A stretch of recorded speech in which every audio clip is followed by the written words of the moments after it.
is my great privilege to actually introduce Carolyn Robertson to actually talk about the Christchurch earthquake and the libraries there.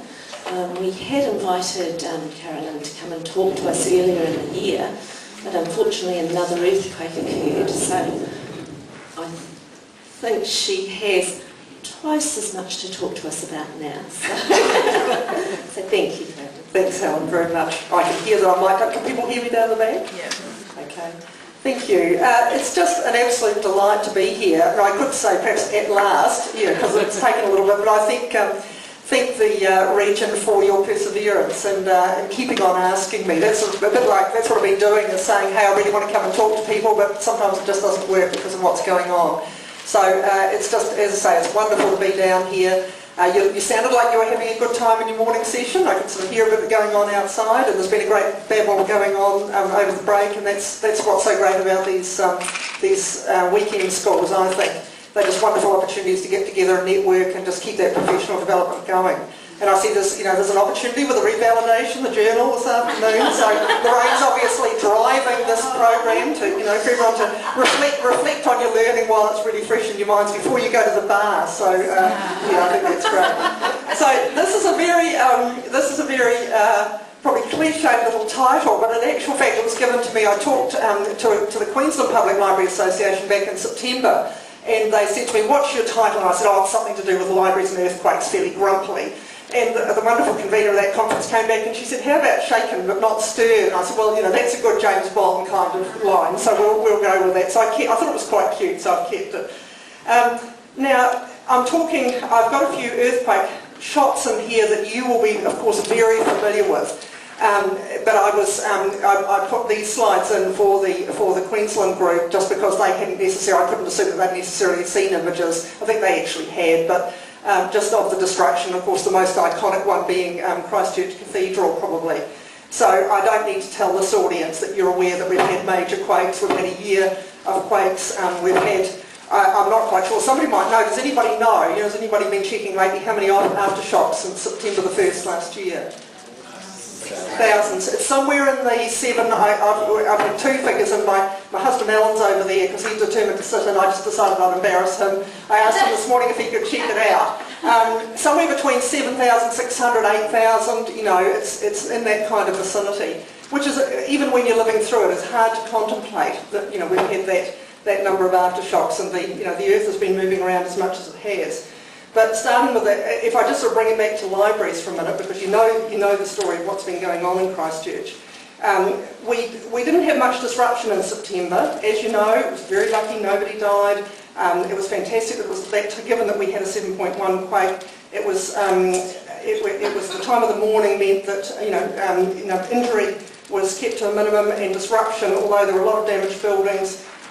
We thought, yes, we'd got away lightly, and of course, as it turned out, that was very much the case with that one.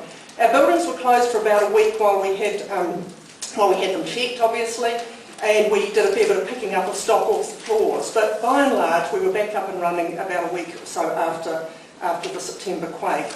We went through a similar sort of process on Boxing Day with the 5.1 that was on the Port Hills fault.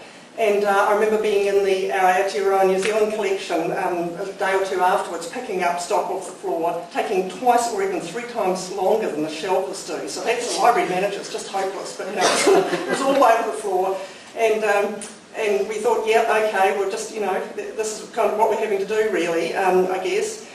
February, whole different ball game, and I'll get to talking about that in a minute. So just some shots. A lot of these buildings now are down, so massive amount of demolition going on, as I'm sure you've seen on TV. Has anybody been to Christchurch in the last few weeks? I'm going next weekend. Going next weekend, a few of you. So have you been near the red zone? Is it Central City? Not a few months ago. A few months ago? Around the outside, but sure. not. Yeah. Not. Well, of course, that's right. Getting access in is hard. And I'll talk a little bit about the latest, talking to a couple of people over lunch about the opening up of Cashel Mall and restart, which is a really exciting development. But going in, you can now get in a bit more to those areas, and just the amount of demolition is quite incredible. Empty lots. So just old buildings. Of course, you'll also know a lot of infrastructure damage, a lot of damage to roads, damage to the sewerage system, damage to water supply. It's been a massive, massive job for the city to really get the essential services and infrastructure back up and running. One of the really big council projects is the infrastructure project, so replacing all those broken wastewater pipes, making sure that getting the roading back fully back to normal. So we've got pretty used to patched up roads. And still a lot of the eastern roads are in bad condition. You've really got to slow down, otherwise you'll take the bottom out of your car or your vehicle. This is Fitzgerald Ave, so this is one of the most spectacular sites of broken road. Slipping down to the river, if you're anything close to water, just seem to be fatally attracted to the water and would just kind of break away. And that's happened to a lot of buildings as well. And I'll talk a little bit about that when we get to talking about Central Library. Central Library, so this is an older shot of Central Library. Just to bring it back to, a number of you may well be very aware or have visited Central Library or visited libraries in our network, but just to recap, we've got 19 libraries plus a mobile. Some of them are out of action at the moment, and I'll get to that soon, but just to give you a little bit of context. Servicing the metropolitan area, about 375,000 people, this is pre-quake figures, Christchurch metropolitan area and Banks Peninsula. And we amalgamated with Banks Peninsula a few years ago and incorporated 4 small libraries into our library network. Also a mobile bus as well. So we're a large library network in New Zealand, and about 1.1 million items in the collections across those libraries, 6 million issues a year on average, about 4 million visitors a year. So they've been our stats until the last year, and then things have changed a bit. So what's been damaged? We have had damage to this library, our central library in the central city. We've had damage to Linwood Library, which is out east, and also Sumner, which is that lovely little seaside resort. It's been badly damaged as well. And there's more building damage coming up, which I'll come to. Talking about Bishopdale, I sent a thing out on the list about Bishopdale Library had to close. I'll get to the story about Bishopdale soon. But we started with those 3 libraries being out for count, and also voluntary libraries. We don't run the service on the 10 voluntary libraries that are in Christchurch, but we own the assets, we own the buildings, and we support their collections a bit. 5 of those libraries are now closed. 2 of them have been demolished, actually both of them heritage buildings.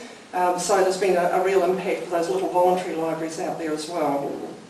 Okay, so Central Library. So this is up on the 2nd floor. This is the Aotearoa New Zealand collection area. I think I was asked at lunch what's going on there. Well, everything came off the shelves. Shelves fell over, and stock came off the shelves. And one of the hardest things to say at this point is this is pretty much what it still looks like.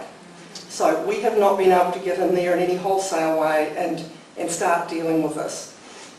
What we do know is that we haven't had leaking, we haven't had mould or damp. There's been no flooding in there, which is fantastic. So we really want to get the stock out before anything untoward like that happens.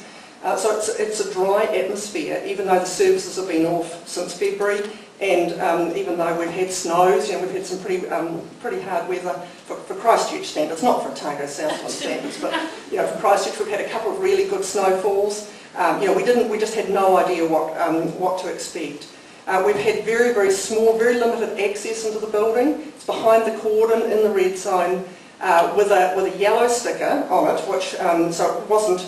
It's never been identified as red, likely to collapse or major structural problems. It has got structural problems, but nothing too terrible. But it's still been very restricted access. And so what we've been able to do, until September, we were just able to go in and get personal belongings. It was lunchtime, people just up and had to get out straight away, as you know. So people had things, their glasses, their wallets, their cell phones, their handbags, their clothing. It's amazing how much stuff you take to work, I have to say, until you're there without it. So we were able to get personal possessions and some of our computer equipment out. We had 2 or 3 very, very limited access with engineers with the hard hats on visits until September, and then we were able to get some of our collections. We started to get our archives out, and just a small amount, some children's stock, various bits and pieces that we were very keen to get out to get into other libraries. So we were very pleased to see that although there'll be damaged, obviously damaged stock, that it appears to be dry. And more pictures. So the building moved around a lot. Here's our computer area, one of our free internet areas. And I think those computers, just there's a hole in the middle of that desk, and they all just, as the table collapsed, everything just sort of went down through the hole, which was very disconcerting. Okay, I'll just make sure I don't tell you things. I'll show you another library now, just so that you can get away from those shots. Linwood Library. Heating and ventilation system fell down through the roof of Linwood. So that's on the eastern side of the city.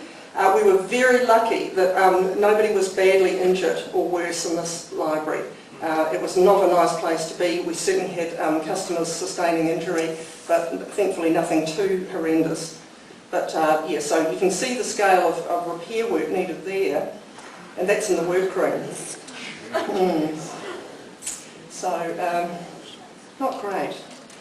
So we've had, we're about to go out for pricing on repairs of this building.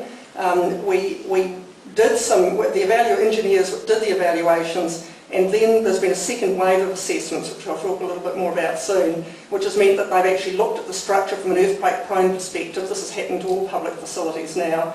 And there are more repairs to be done. The good thing is we obviously haven't had this building open since February, so it will be repaired, and before too long, we hope. But that perhaps gives a feel for how long it takes as well.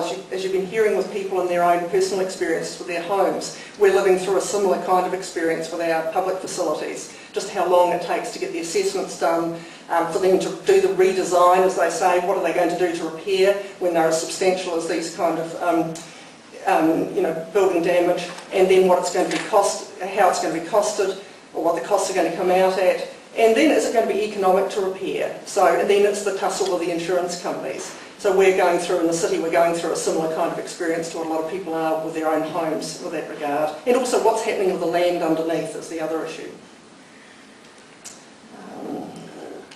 Okay, so just to give you a relief from those horrible photos for a minute, I know this is a very dull slide, but I thought you might like to see, just as in summary, what we came up with. This is a very overarching view of our response to the earthquakes. So this is really our library leadership team. We sat down as soon as we could after the quakes, as soon as we got back out of civil defence and into our libraries to think about the library issues.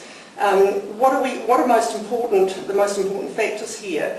So equity of access, especially for the residents in the badly affected areas. If their libraries are out for the count, they can't get access, they can't even move around necessarily terribly easily. They've got a huge amount often going on in their lives with their own homes and the services around them. How can we actually reinstate some form of library service to them?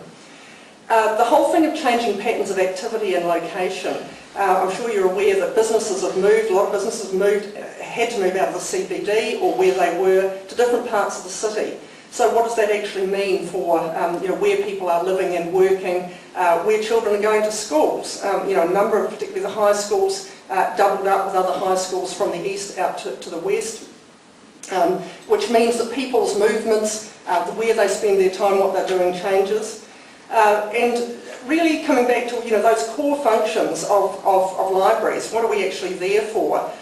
So that's really supporting the recovery. We're thinking, how can we support the recovery through learning, leisure, providing that community connection for people, a gathering place, a meeting place. How do you get access to important civic information, and also the capturing the stories and the images, and I'll come back to that point. So this was really, in a way, I guess, our sort of mandate for the initiatives that we undertook to try and get library services back up and running. Okay, so as well as the libraries that were actually out because they were damaged, we've also had an interesting situation in the west of the city with 3 of our large community libraries that were actually used by council staff as their accommodation. Council had done a refurbishment of a major building in the centre of town. It was the old New Zealand Post building, became the new civic offices. It opened about 2 weeks before the September quake, housing 1,100 odd staff in Hereford Street. It wasn't structurally badly damaged, but it had a lot of superficial damage, and things like wall linings and stairwells and all sorts of things moving around, being thrown around inside the building. So it had to be closed. It was just about ready to reopen again in February. No, sorry, probably in Boxing Day it had a little bit more damage, not too much, but then in February everyone was back and things were back up to normal, and then of course it was unavailable again, it was closed off. So that meant there were an awful lot of staff that had to be accommodated somewhere. And we like to think, I'm sure, I certainly describe library services as essential services, but if you work in a city council environment, you probably, I would expect that your library is not an essential service compared to the infrastructure and some of those base services that keep everything functioning in the city. So what that meant is staff working in those areas needed somewhere to be, and they needed it fast. And they needed somewhere where the computer networks were up and running, the buildings were fully functional, and they could just go in there very, very quickly, set up their trestle tables, get their computers going, and then start to, keep working on those basic services.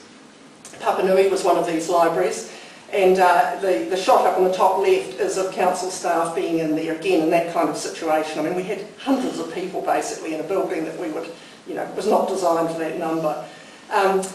We had ordered new carpet before February, and as you do, life was normal back then. We weren't thinking about how it was likely to be used for 8 or 9 months. We got part of the library back in August, and we laid the carpet over on the right-hand side. Very proud of this rather psychedelic-looking carpet. And here we are in the bottom left corner with a shot of part of the library reopening to the public. You might note, I don't know if you can see it from there, but the ceiling tiles were all there, so all the ceiling tiles have been stripped down. They all had to be replaced with much lighter weight. The ceiling tiles fell as a lot of lighting fell, so that had to be replaced. So we're still living with that rather ugly looking ceiling. But we just had the most amazing experience with the public. I've got some figures here. I think we had 580 visits per day. This is just a portion, probably less than the size of this room. I think 5,300 visitors in the first 9 days. So the public were very, very keen to get back into this building. Lyttelton Library is another one that's been closed. Again, we just opened a little part of that back in October to the public, but we will reopen within the next few months. And Upper Riccarton Library, has anyone been to Upper Riccarton? Joint use with Riccarton High School, and that's presented huge problems for the school because they have had their students who rely, that is their school library as well as being a community library. So they're very reliant on getting access to, obviously, to the resources for their studies. We've managed to create a little temporary library for them and get most of what they need out available but not open to the public. And this is all because council staff have been packed into these buildings while the civic offices is closed. The good news is that the civic offices is reopening floor by floor, and people are going back into those, and that's enabling us now to regain our libraries. But it's another one of those things that you wouldn't necessarily think about in an emergency like this, that the libraries that are not affected by the quakes have been affected by the consequences of them. So temporary libraries. What else? I've talked about reclaiming bits of existing libraries, but what about other spaces? South City Mall, which is just on Moorhouse Ave on the south of the side of the CBD, a little old mall that's been languishing a bit in the last probably the last decade actually.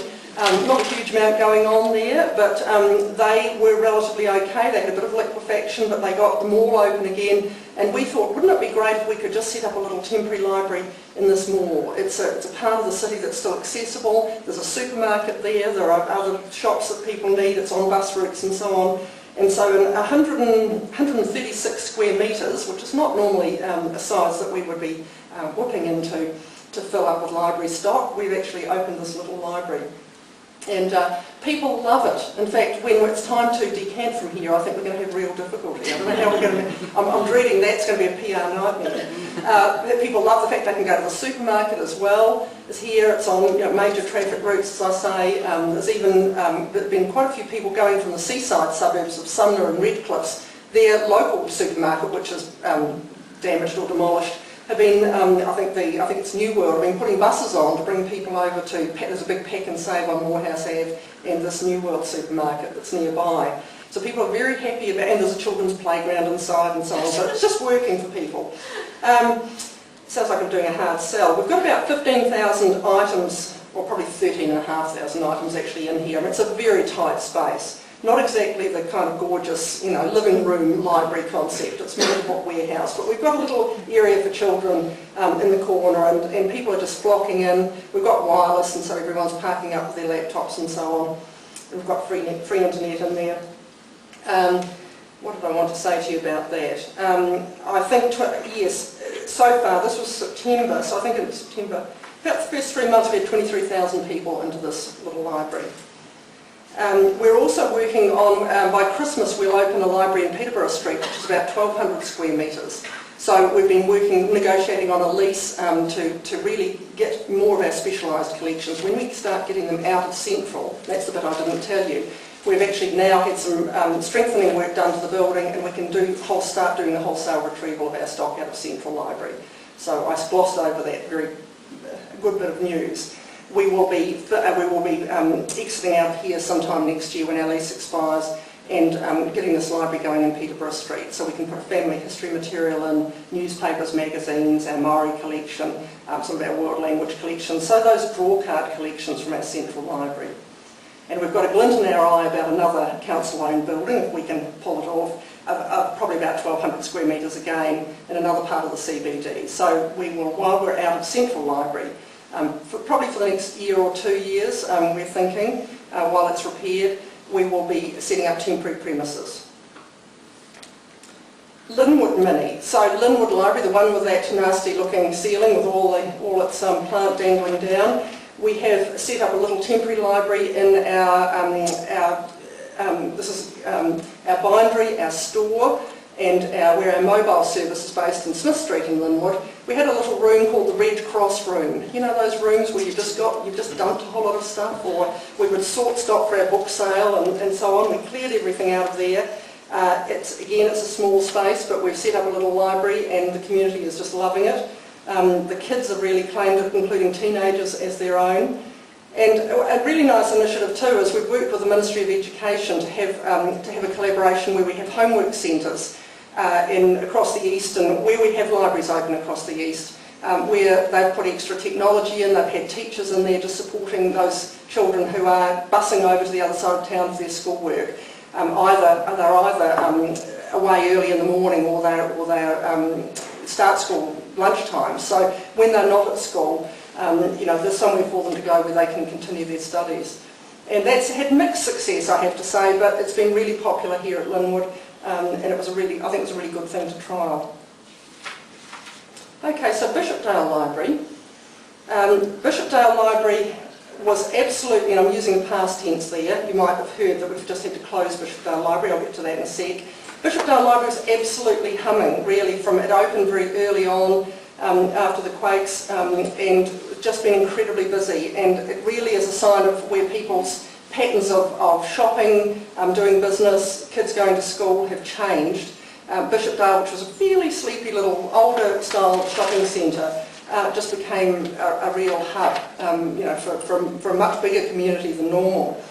So I think it was, issues were nearly 3 times more than usual. This is looking from April to about September this year. And I think on the busiest day we had 2,250 visits, and I think 9,500 items issued. So you can imagine how hard the staff have been working. And we've certainly had other staff redeployed to this library to help out, but there's just not enough computers, not enough stock, not enough floor space to cope.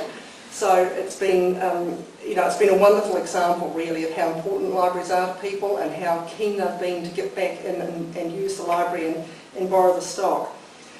We had extended hours too. That's been another thing in terms of, I guess, our service objectives, is extending hours of opening for those libraries that are open in those parts of the city that are now much busier than they were before. So Hornby is another place too, on the southwest corner of the city, largely not too badly affected by the quakes, where they've been incredibly busy. South Library, you may be familiar with that, it's one of our newer ones with the moat around it. in Beckenham, I think 40% busier than normal. So, this is the business has just redistributed to the places that are open.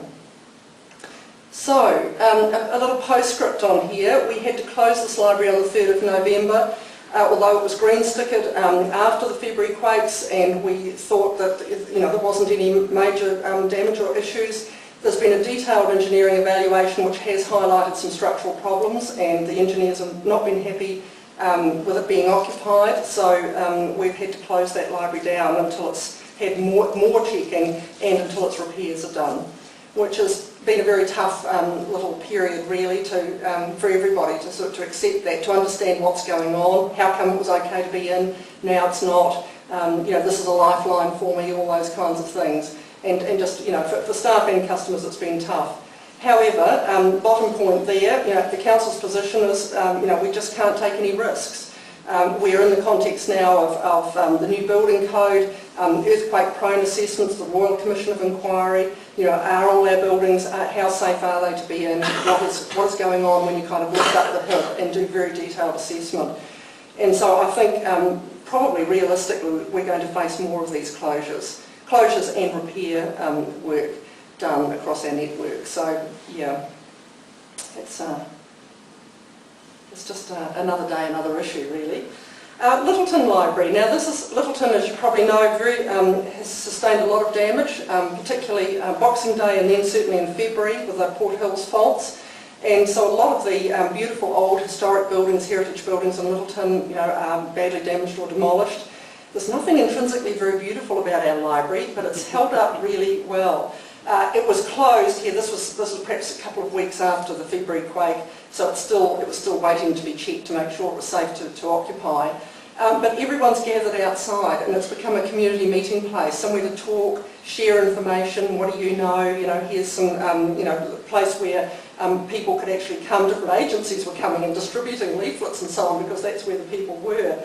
I didn't actually say there's also a coffee cart in there somewhere, so that's probably helped. But it really has been, it's been open for most of the time now, but it really has been a community hub, just because people identify that as the place where they come and where they can get reliable information. So it was interesting. The mobile library has been an absolute godsend. I want to be forgiven for all those times when I've been crotchety about the mobile, just because the bus is old and needs replacing. We're on a path to getting it replaced. But it's been fantastic. This is the alternative ways that you can deliver services. You take something, as long as the roads are good enough, you can get out there and actually take the bus, take the library service to the places where they've got nothing much going on. So although we kept a couple of our existing routes, we really did target into the areas like Sumner, like Linwood, as close into the CBD as we could get, various different areas where they've been badly affected, Avonside, limited by where you couldn't take the bus because the roads were bad, as I said, or where you couldn't park up, because all those restrictions on where you can park a mobile still kind of apply, even in a crazy time that we've been having. But it's been 4.5 times busier than normal, 31,000 visits, sorry, no, that's complete nonsense, 3,100 visits, that would be scary, in July and August. Issues increased from 14,000 to 22,000 from April to August compared with the same time last year. So, and even in September we were able to just lend it to Wanaka Libraries, because Kaiapoi Library was very badly damaged. As you know, Kaiapoi was largely, in a bad state. So we were able to get the bus, coax it up the motorway and park it up in Kaiapoi every weekend, which was really good. Now, just on a bit of a different note now, what about our programming? What's been happening with some of those other things? Sometimes I feel like I've become the librarian of broken facilities, and that gets a bit boring. So it's nice to think about all the other ways that you can actually get out there and connect with your community. I'm not sure if you're aware, but for probably quite a few years now, we've been doing, every second year we do a reading crusade. We have a partnership with the Crusaders rugby franchise, and it's a real promotion particularly to reluctant readers. And it's very successful. The children, of course, adore the Crusaders. They get prize winners get to spend a day with the Crusaders, so it's something that's really hotly contested. And we work with as many local schools as we can to really promote this reading competition. We really wondered whether it was worth going ahead with this. It was due to happen, I think, April, May. Actually, the competition had started, or was about to start in February. We thought nobody's really going to be in the mood to do this, but we did a bit of checking around the local schools, and the Crusaders were still keen, so we went ahead with it. Certainly didn't get the numbers that we would normally get, but there were a lot still participated, and this was a wonderful event of prize giving, and just seeing the look on those children's faces made it all worthwhile. So I think being able to continue to do some of those normal activities, we got a lot of feedback from parents to say it's just been wonderful you've continued with this. You still hear me, Paul? Yeah. I can feel it slip down. Ah, it's come off my ear. Sorry. So that was great. Another thing we did was we went out to our outreach team, preschool and school outreach. Instead of doing the normal sorts of activities, we went to emergency welfare centres, almost right from the get-go actually, after February. Some of the recovery centres that were set up a little bit later, which were information hubs for people needing to talk to different agencies, needing housing advice and so on. Really just to provide a diversion to the children, to give the parents a little bit of relief so they could have the adult conversation they needed and the kids could be entertained, and just to do something normal and a bit fun. So it was a lot of programming work, so much so that we actually met our performance targets, even though we had a whole lot of libraries out for the count. I hope we weren't cooking the books on that one. But we actually, we went to preschools, we went to schools that we normally wouldn't do, just to try and keep those offerings going. And just at the other end of the age spectrum, thinking about all those older adults who perhaps are not very savvy with may not have a cell phone, don't know how to use it. You probably all know somebody who's a bit like that. We really tried to target as many groups for older adults as possible with learning how to use a cell phone. And I think the delight on the faces when they actually mastered being able to text their grandchildren, or something like that, says it all. And I think lovely for those families to know that, Nana or Granddad are actually contactable now in the event of an emergency. I think I'll just come back to that slide. I just want to talk a little bit about social media now, because that's been really interesting too. We've been blogging at Christchurch City Libraries for quite some time. We had our 150th, a bit like ODT, had our 150th in 2009, and we had a very successful blog for that. We set up a children's blog last year, just very soon after the September quake, which is going really well. So we've been blogging, and we've been looking at other forms of social media, really wanting to obviously to be in that space where our customers or potential customers are. We were battling a bit with the council's policy on social media, or rather its lack of a policy on social media. Some of you might be able to relate to this. They were a bit in the risk-averse state that councils can sometimes be in. They weren't so sure that they wanted us to get into this, and we were saying no, that's where libraries need to be. But of course, nothing like a disaster to change the perspective. In September, we realised that some of our communication, ways of communicating were not as good with customers or with staff. It could have been better. I mean, it's the typical reflection you do after something like that, the things that work and the things that don't work. We said we think Twitter would be really, really useful as a communication tool in this situation. So we kitted our council communication team to let us just trial it. Just use that trial word. It will be okay. Set up a Twitter account so that in the event of another emergency, we would have a different channel of communication. Being able to use cell phones. You didn't have to have your computer or your networks necessarily off. You needed a cell phone network, but you could actually get in touch with people, and that worked brilliantly well in February. So we found that, we were able to, because the council didn't have Twitter set up, we were actually getting civil defence information out for the first few days. They did get themselves organised very quickly. We were also able to track and find out where people were, so in terms of staff whereabouts, it was incredibly useful. And people were retweeting, of course, and then people were also, with Twitter, following Twitter, were actually using word of mouth to get messages out. So it became a really interesting other channel for communication. No surprise to this audience, but it was that we were able to demonstrate very clearly to our council what sort of value that had. And and also really interesting, as we moved out of that immediate civil defence phase, I can feel this, it's just going to fall off my ear repeatedly, sorry. We were able to just start and tell people about library service, so which libraries are open. Our messages changed as the circumstances changed. which services were open, and then starting to promote some of the things that we were doing. I think with blogs, actually interestingly, 60% increase in the use of the blogs after the September quake and 240% increase after February. So people were definitely using social media to find out what was going on. And Facebook as well. So Facebook's been another great way of reutilising, recasting the same basic content that we've got on our website or we're putting out there through traditional media. But being able to just keep that information going and of course have that conversation with our customers so that it's another way that we can be answering their questions, letting them know what's going on when things are changing on a daily or even hourly basis in those early days. So just perhaps in a bit of summary, I'll just go back to that. I suppose overall when we think about that, we were able to, why was it useful to us? We could publish information when the website and the libraries were unavailable. We could use that trusted reputation and that network of followers that we built up to spread information, and that's still a growing situation.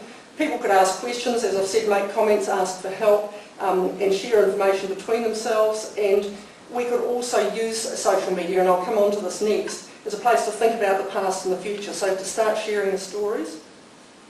So we'll just go down to Kete. Has anyone had a look at our Kete Christchurch?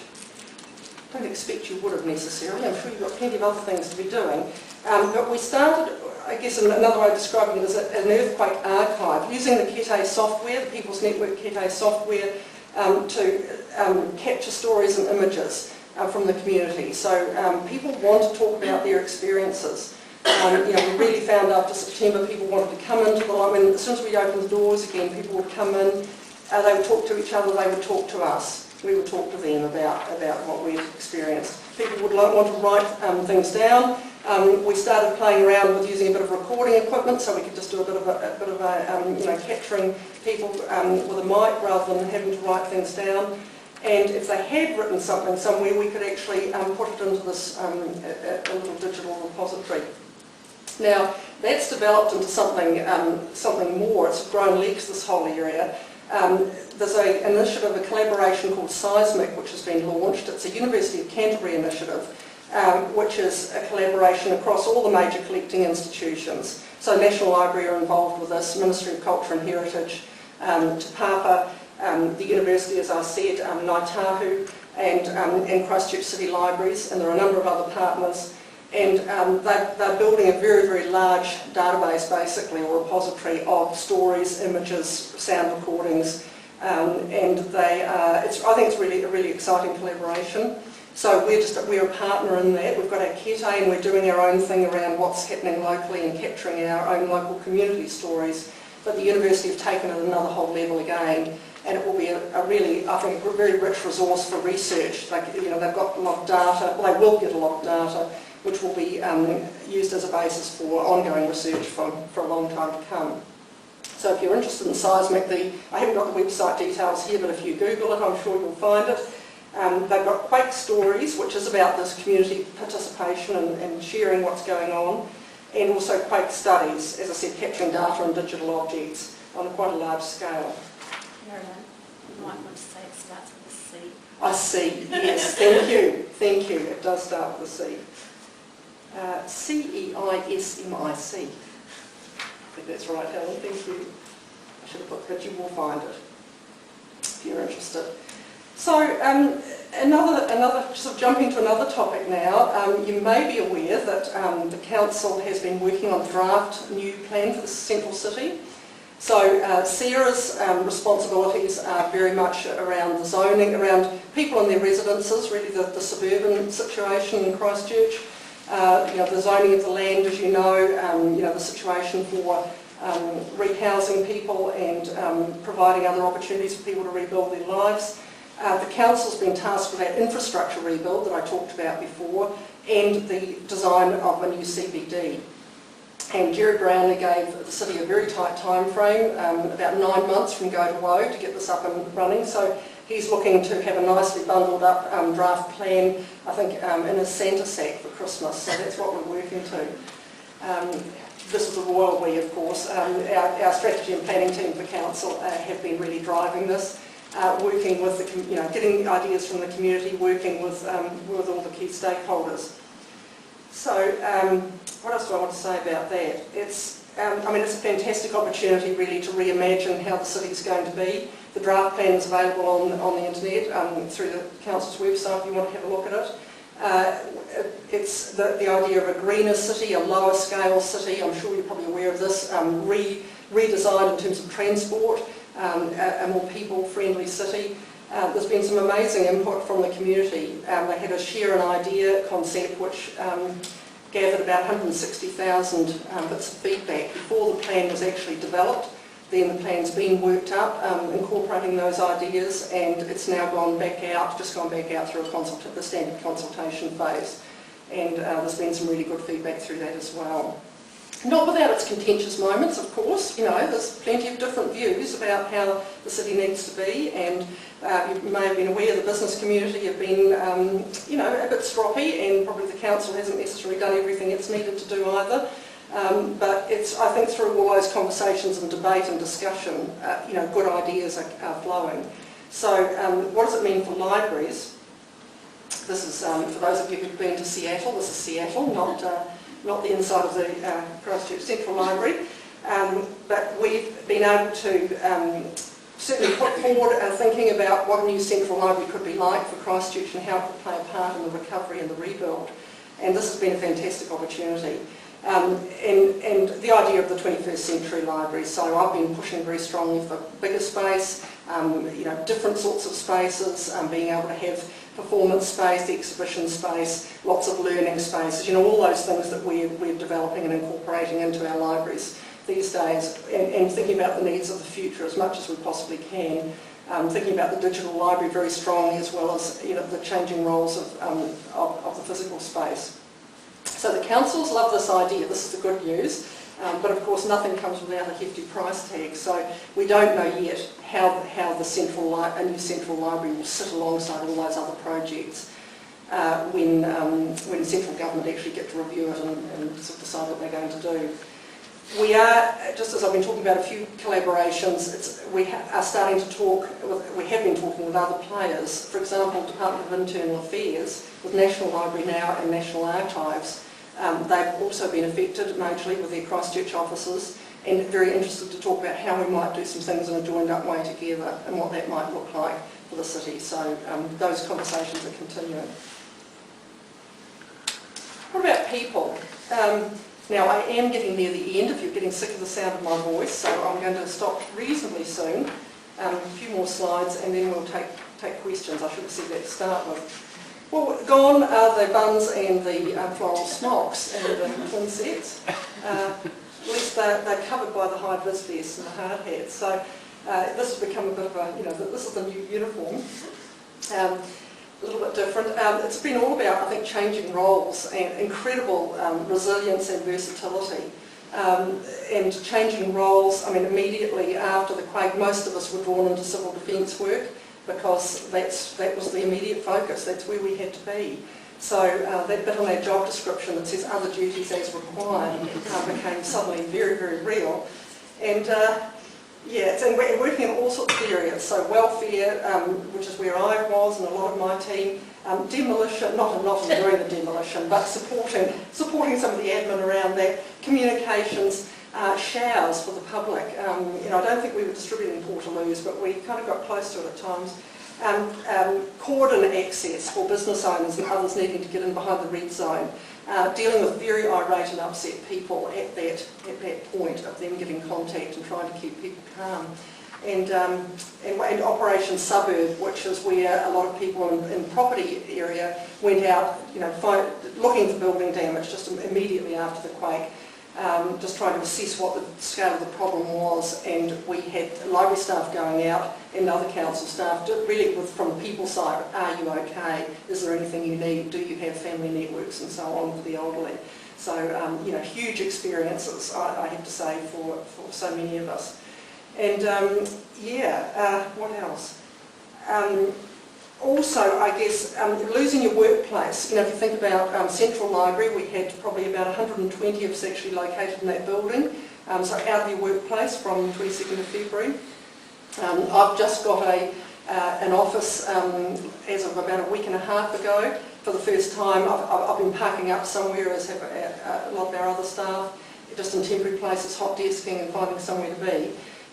But to actually have a dedicated space where my team and other teams are working in the same place is a very new experience. So for many of us, that's how it's been. Nothing unusual about my situation.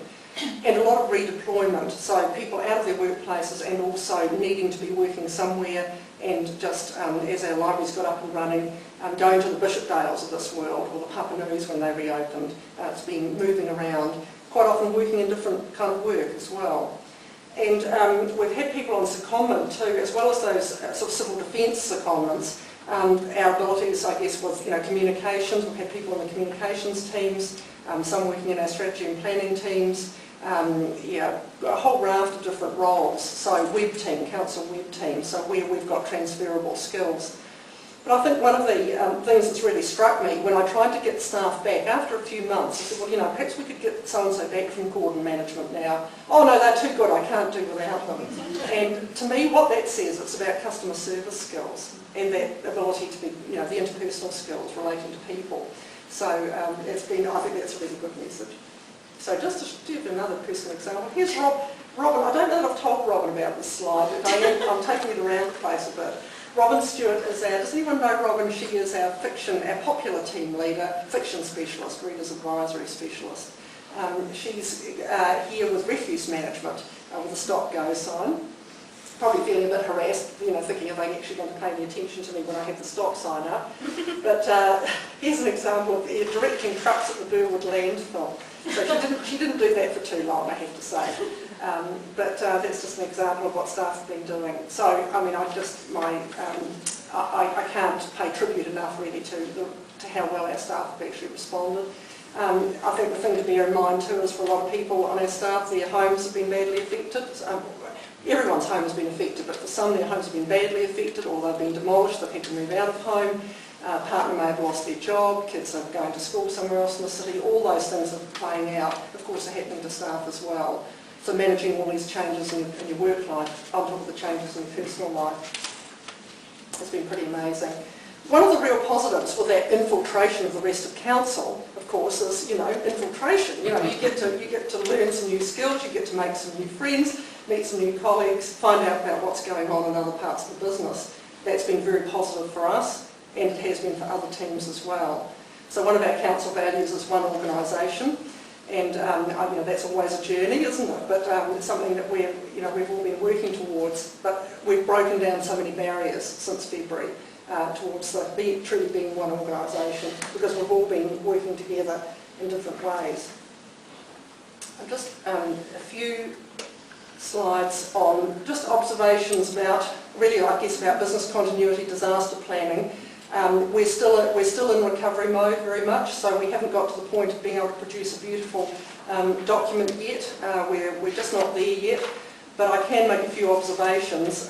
Your ordinary business continuity plans just go out the window, really. It's probably a statement of the obvious, but you're just on such a different plane, really, with a disaster of the scale, certainly of February. So clearly we've got gaps.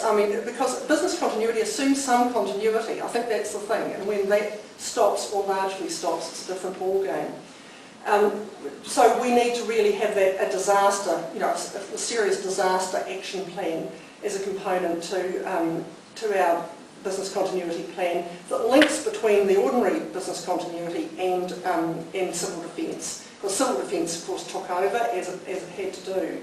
So we are working on that, and I expect, watch this page, we will come through with that. Sorry, I'll just go back to that. I think some of the things to think about, communication is clearly vital, and I was talking about social media and the role that plays. Having people's cell phone numbers, knowing whether people have got a computer at home, that's assuming the power is on, of course, and that you can communicate by cell phone. And having a very clear, having a distributed model for that. So the sort of disaster tree that you might have in your business continuity plan with up-to-date contact details. It's the very basic stuff, but actually that is just vital. And we were good at that, and we got better after September. So I think we were certainly better positioned in February than we would have been if we hadn't had, in a way, September. It sounds awful, but it was a bit of a trial run at that. And we did just hone up on a few things, and we were able to manage the communication with staff very well. Yes, being a good employer, I mean, clearly the focus, people are, often in a not a great state, being aware of how well people are coping, whether they need some time off, what their needs outside work are, is really important. We ran resiliency workshops. We had one of our very good providers who does quite a bit of work for us on staff development, came in and said, I'll be really happy just to do this, for you. I'm not even looking for money, I just want to be able to help out in the early days, and we actually started running those workshops early on. And I guess the focus was on when so many things are outside your control, how do we respond, and how do we do that without getting completely stressed out. So that was very helpful. Council's been fantastic, I have to say, and one of the things that they've done more recently is give everyone 6 earthquake days. So a day a month from July through to December this year, where people can just go and attend, have a little bit of time out, or attend to things like battling with EQC or your insurance company, or putting in an insurance claim. So just that acknowledgement that people have got so much more going on in their lives, and that's been tremendous. Just back to the old facility side of things again. Well, yes, I think I might have wrote this about a robust process for checking facilities before we had this new detailed engineering assessment, so it's become even more robust since I wrote this. But having a very clear process, and again we got a lot better after September doing this across the whole of council, and having a hierarchy of importance for assessing buildings, so clearly those buildings that are absolutely core for essential services, and then buildings that have a lot of people in them, like libraries, are high up on the priority list, which is great. Those detailed assessments, I think I mentioned that.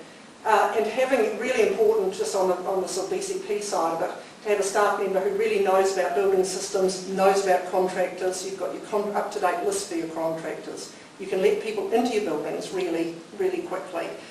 It's amazing how those things can just kind of fall by the wayside when everyone's running around in a state of panic. So having ready building access, alarm codes and keys.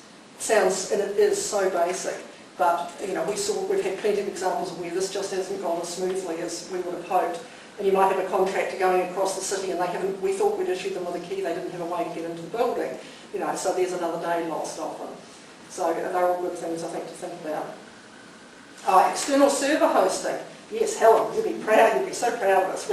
The council had set this up and we were part of external hosting, and we had just migrated over, so we didn't have our key servers for our library systems, our database and our website weren't in the central library. It's all been done in January of this year. This was an absolute godsend, as you can imagine, because our website and our library system, our ILS, were actually operational. I mean, if that had been taken out, it would have been a different story, but it was in a good place. I think I've probably covered most of those other points, haven't I? But that was really, so possibly it wasn't, well it turned out to be lucky timing wise, but of course we had corporately made that decision, partly for this reason. Yes, just a bit of light relief to finish off with. One of the hard things is just, getting those ducks lined up is very hard when your environment changes. It's so fluid and so much is outside your own control. So we would find that we would plan and plan and plan for something and think, right, we've got everything covered, and then something would just come, along, not another earthquake, but, well, like June was another example, I guess, where it was another 2 earthquakes. But what we were doing just couldn't, for some reason, just couldn't take place. So that's, of course, that's frustrating to handle over a long haul, I think is probably my key point there. And you have to keep your sense of humour and try and keep your perspective, and try and work to decide what you're going to invest your energy in. And I think every day a library is open is a good day for the customer. We know that, don't we? As librarians, but it became even more true. Here's another one. 10 weeks doesn't always mean 10 weeks. The council, what this means is that the council said after the event and civic offices are closed, we've got to take over libraries to house our staff. 10 weeks everything will be open, and then 10 weeks became another 10 weeks, and this went on until, no, this didn't have any credibility at all. We just roared with laughter. But you can imagine the backstory, the other story to this is managing customer expectations. Customers very frustrated. We really want some normalcy in our lives. How could you possibly, this gave quite a negative perception of council, which was extremely unfortunate because actually council really didn't have a lot of choices in the matter. They had to do something. But our desire to get our services back out there and our customers' desire to get back in and borrow and just be part and be in a normal library space was very high. I haven't talked at all about loan periods and things like that. There's lots of really good technical library stuff I haven't actually mentioned. So going with the flow, I guess is really important sometimes, but also knowing what you're going to focus on. Staff retention and turnover, I didn't say we've actually we've had to have a fairly heavy sinking lid. We haven't had to make people redundant in libraries, but other parts of council have. So when you close facilities for a considerable period of time, that's always a possibility. So as I said, we've done a lot of redeployment, but we've also had a fair bit of attrition. We've lost about 40 or 50 staff, I think, have just chosen to leave or retire from Central Library. So that's quite a big reduction in our EFT and also in our salary budget, which has been, it's been a positive thing that we've been able to achieve that. But that's hard too because you're having farewell parties for colleagues a lot of the time, and that's not, you can imagine how that would feel. These are people that you don't want to go, but that's part of the whole story of the earthquake and people moving on to do something else with their lives.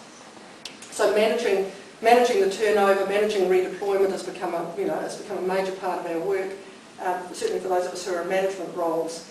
And ensuring that we've got adequate resourcing in the areas where there's a lot of pressure, where business has really increased is important. Managing those expectations of the community. The councillors, who somehow during, of course have been doing a huge amount of work too, but somewhere along the line said, we just want to get things back to normal, that's our expectation now. And we said, we're still in major earthquake recovery. It's not easy to fit those two things together. So they have expectations, as does Sarah and central government, of course. So I think, we're still very much focused on trying to find new ways to deliver services, trying to deal with those setbacks like Bishopdale Library, keep our heads above water. We've definitely got a lot of budget restrictions, and that will be the reality for the whole of council for the next 3 to 5 years probably at least. So we're needing to learn to do things differently, think outside the square and lay on the lie-low occasionally. I don't know that there's been much of that, but really I guess those are some of the things that we're focusing on. And that's it. Thank you. So questions? What haven't I covered? I think I probably glossed over a few things. It's just something that occurred to me when we were talking about the library and the shopping mall, the Southland shopping mall, how successful it was. Have you ever thought that perhaps in the future a move to little mini libraries in those more complexes and whether that would work if you haven't got the big one up and running, just having a lot of hold with little ones? Yes, it's interesting. I think in lots of ways, I think it would work for the community, certainly for the communities. And in this kind of environment that we're in, that's filling a real need, so I could certainly see that would work. I guess one of the issues, we are a large network with a lot of libraries, normally with a lot of libraries. We've done a lot of thinking, and we did a whole plan for a 25-year facility development plan a few years ago, looking at where's the growth, where are the gaps in the city. Not with an earthquake kind of mindset, I know. And we very much see that we do have a need for what we call a neighbourhood size library, which is a smaller, not as small as that one in the mall, but a small library to serving its very discrete communities. And I know many of you, that's, that will be a part of your system as well. So the short answer is yes. However, I think there are operational, when we're serving the size of the city that we are, there are operational issues with that because we all know you need X number of staff. You need X number of collections, you need the infrastructure around that to make it work. How many of those can you do? What's the operational cost of that, alongside what else you might be providing? Well, the alternative would be to take your mobile libraries to those areas. That's right. Yes. So I think there probably is a place for it, and I'm not quite sure what the answer is yet. We know we need our large libraries that are real community hubs, so there's multi-purpose and co-locate with other facilities, and we need some of the smaller ones as well. It's probably just getting the mix right and thinking how do we do that in a way that we can sustain for the long term. Or we just do it for a while and then we pull out as needs change. That's perhaps in our current environment, that's another good approach. Yeah, thank you. If I warn you out. Carolyn, you mentioned the mobile library bus. Yes. So you've just had one bus, have you, until recently?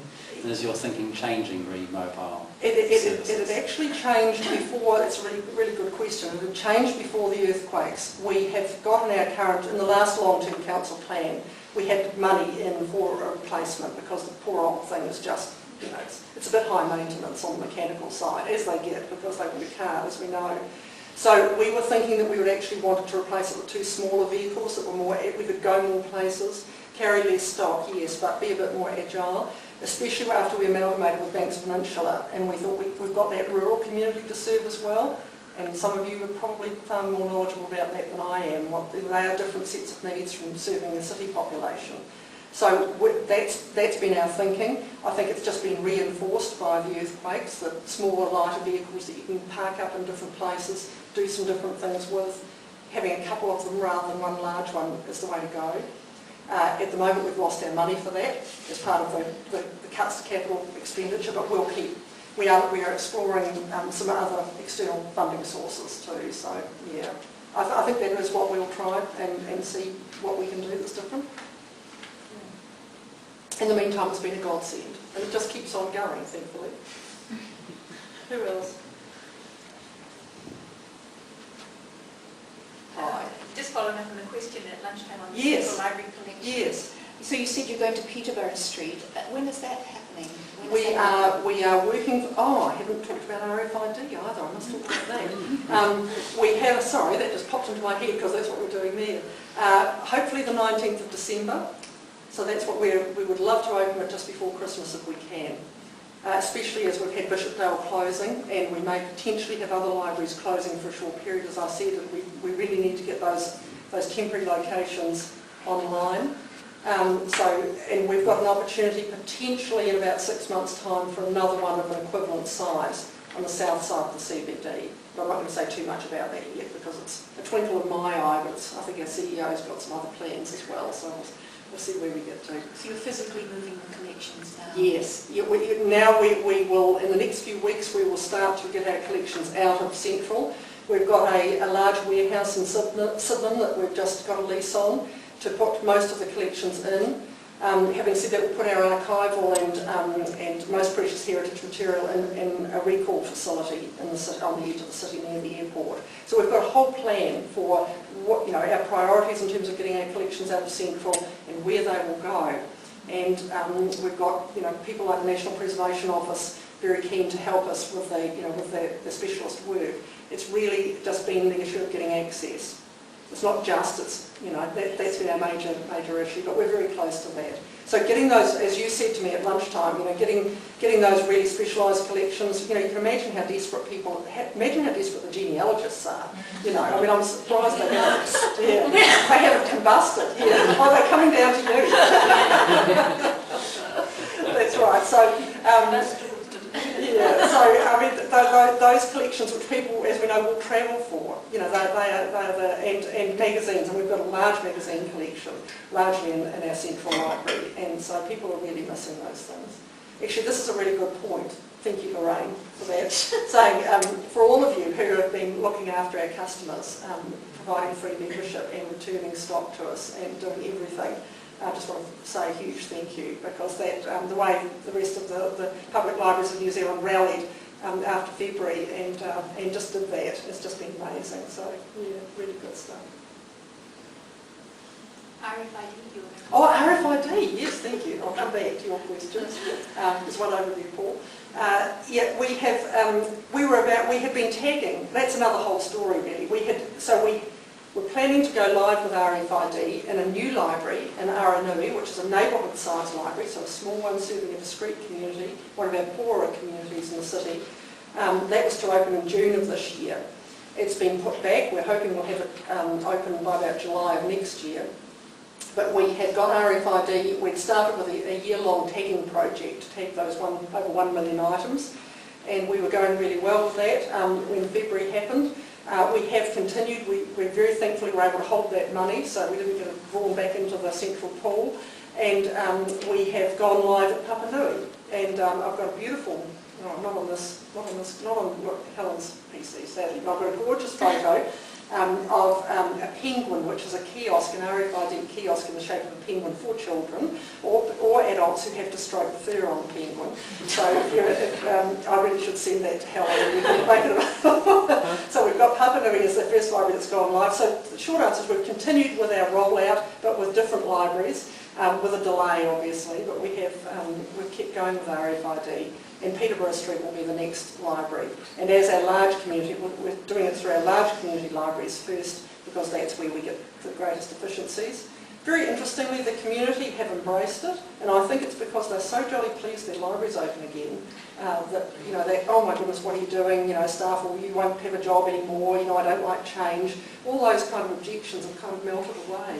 But I think perhaps stroking the furry penguin has helped. You have to see it to know what I'm talking about. But I mean, we keep moving our implementation plan for RFID, and so that because we don't have such a movable feast with our facilities, but we are going ahead with it, and that gives staff a lot of motivation, I think, too, because it's something that we're doing, that we were doing before, that everyone's bought into and very keen to implement and move to the self-help model. We're calling it Smart Library. And so staff have been doing roving training and working without rosters, and they've really embraced the idea. So it feels great to actually be going ahead with a project that we were doing, rather than everything kind of being put on hold. So it's been positive in all sorts of ways. I'm struggling with my mic now. Things don't want to sit on my ears any longer. My question was just like, how has it affected your registrations of borrowers and things? Presumably it's gone through the roof? No, I think overall it's dropped. I haven't actually got those figures with me, but no, it has taken a hit. Yeah. And I mean, our stats overall are down. So I mean, I was painting the picture to you of where there's a lot of increased usage, and there have been in open facilities. But when you take a library the size of Central with 300,000 items out of it, it does have a real impact. Yeah. So we'll tell that story probably in another few months when we know what a year's worth of the effect of the earthquakes had. Hi. Yes, I'm just interested. Have you changed the loan periods for books? We haven't changed the loan period, but we just wiped fines for 3 or 4 months probably. So we just said to people initially, just don't worry about it. A really funny aspect to that though is the desire for people to return their stock when buildings are closed. It must be my whole world was turned upside down, but my library book, I must get it back. I think there's a fantastic kind of research topic for an endless student in this, because people would just rock out, we'd say, please just keep the books, you're not going to be charged, we're not worrying about lost books, you've got more important things to worry about. We worked really hard to get this message out. People just kept rocking up and throwing their books somewhere in the vicinity of the overloaded returns bin. And in the early days, the roads in the badly affected areas were in such a bad state, or we were being told to keep off the roads. Getting our courier trucks around to do those retrievals was just a nightmare. So it created a bit of a problem, but we're very amused by the reaction of the customers.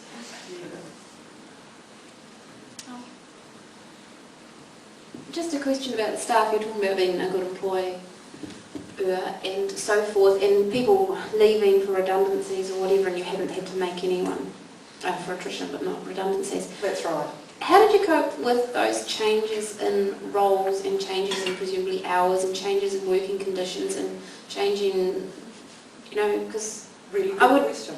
Yeah. I know that it's the earthquake, warm fuzzy things and everyone's doing their best, but in other situations, you change something by 10 minutes and all hell breaks loose and contracts and people aren't that adaptable. So has Christchurch just suddenly done it for the earthquake? Is it all for the earthquake? Or have you had difficult moments with staff when they've had to suddenly travel for miles away from their hometown or whatever? It's a great question, and I did gloss over that and gave you the kind of Walt Disney version, I know. Largely, people have been very, very good, and it has been different to normal circumstances where I certainly know I've done plenty of changing rosters and conditions and, you know, bloody battles with the unions and so on. So we did talk to the union. We tried to paint as full a picture for staff as possible.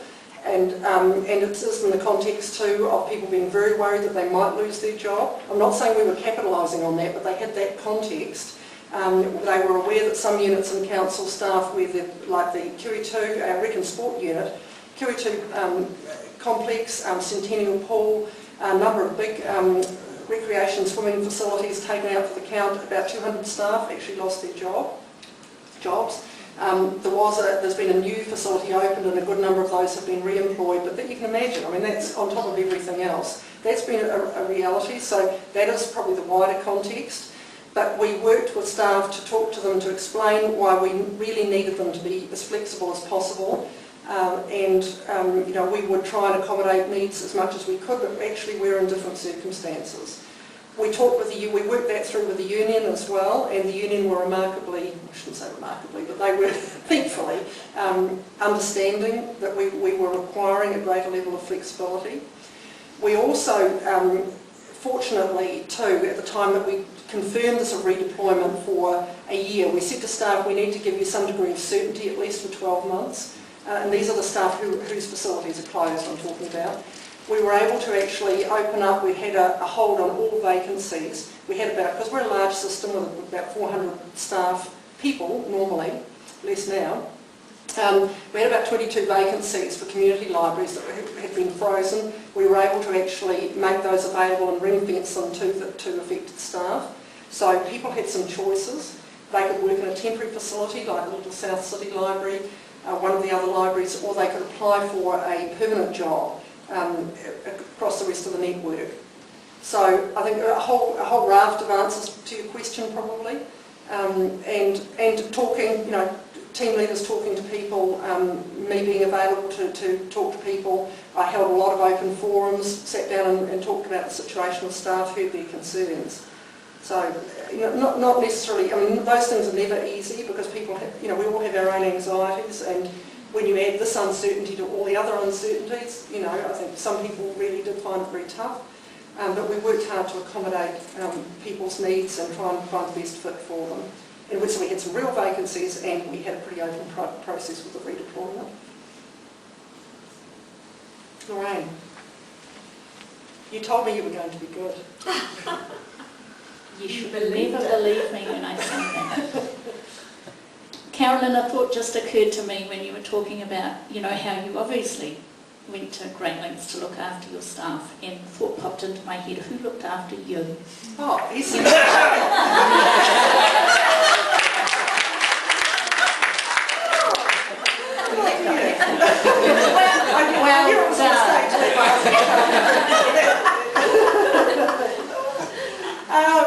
Yeah, of course, home is very important. I mean, this has been something, just in terms of library, you know, I need to take the attention off Alan, or else perhaps I should just make it more embarrassed. I mean, just trying to support each other. You know, everyone has their bad days too, so it's that awareness that, you know, you're going to be up and down, and everyone has their off times, you know, and then hopefully somebody's being positive. I'm a bit of a Pollyanna, so that probably helps. I can usually find the positive in situations. That often annoys my colleagues, but never mind. But, you know, we all have those days we just feel it's too hard, no doubt about it. And I think that's one of the things that sort of exhaustion or tiredness, the fatigue of keeping going in this kind of environment is one of the hardest things. We all have the adrenaline and we feel like we can leap over tall buildings, or we feel we've got to in the early stages. When you're doing this over months, and we might look back and say, well, that was perhaps 2 or 3 or 4 years that we were kind of in that extraordinary state. That's not so easy. But I think the strength of team, both, you know, our library team and also that, you know, that support within council. We have got good services. We've got counselling services, you know, for people if they need them. As I say, we do, you know, we provide as much training.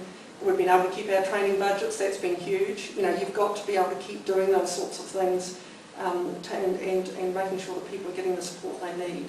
and just a little bit of time off. I mean, having a break, that's what's helped me too. I mean, Alan and I went up to Auckland, I think it was, in April, and just had a complete break. We looked at all those, you know, in the CBD, how come all these buildings are intact? Just like they don't fall down. It was a bit strange.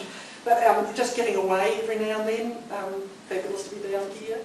You've got to just have a breather and get away from it. Otherwise, it's pretty intensive. I think also on a personal note, you may want to explain your experience the day of the second quake, because that was pretty traumatic for you. Oh, the 22nd? Yeah. Well, I wasn't actually in the Central Library. I was over the road from the civic offices, about to go into a meeting actually when it happened. So I mean, very lucky where I was, in a part of Worcester Boulevard, where things, you know, buildings were not falling down, obviously, otherwise I wouldn't be here.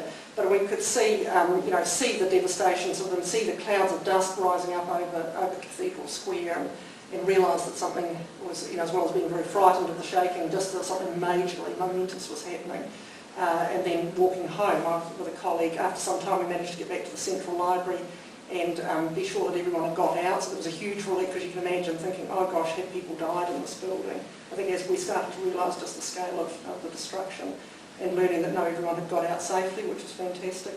And then I think probably about an hour or two's walk home, back to my home with a colleague, because of course everything, you know, traffic was log jammed, you know, everyone was kind of panicking. There were a couple of big aftershocks as we walked home too, so it was a very frightening experience. But we were safe, and getting cell phone contact was very hard actually on the day, and we had a similar experience, and not as bad, but in June, with different phone networks perhaps not talking to each other, or just delays in being able to make contact, or the network going down because it's overloaded, or they need to keep it for emergency purposes. So when you can't find out whether your loved ones are safe, you know, where your kids are, that sort of thing, you know, it was pretty awful. But incredibly, fortunately, none of our library staff, I mean all our library staff were safe. It took a while to account for a few people, and that was a bit nerve-wracking, but you know, that's where, as I said, social media was very useful too, just to find out where people were. People left town quickly, so that was another thing. Who's gone where? Have they told us? We probably spent the first 2 or 3 weeks just, you know, really focusing on, have we got everyone accounted for? Are they okay? When are they coming back to the city? Are they coming back? You know, so it was an interesting time.